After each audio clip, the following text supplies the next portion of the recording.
Hi friends, എല്ലാവർക്കും cooking വേഴ്സിലേക്ക് സ്വാഗതം. കുട്ടികൾക്കും മുതിർന്നവർക്കും ഒരുപോലെ ഇഷ്ടപ്പെടുന്ന ഒരു സിമ്പിൾ റെസിപ്പി മയണൈസ് ആണ് ഞാൻ ഇന്നിവിടെ ഉണ്ടാക്കാൻ പോകുന്നത്. അതിനുവേണ്ട ഇൻഗ്രീഡിയൻസ് എന്തൊക്കെയാണെന്ന് നോക്കാം.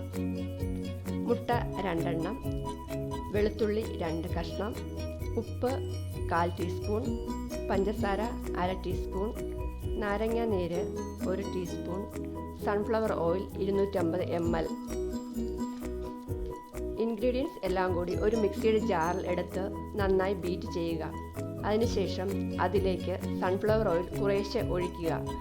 പിന്നീട് വീണ്ടും ബീറ്റ് ചെയ്യുക.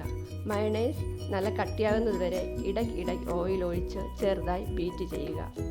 2 മിനിറ്റ്സ് കഴിയുമ്പോൾ മയണൈസ് റെഡിയാകും. റെഡിയായ മയണൈസ് നമുക്കൊരു ബൗളിലേക്ക് സെർവ് ചെയ്യാം.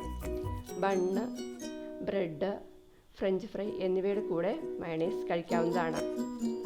Thanks for watching Cooking Ways. Don't forget to subscribe and press bell icon.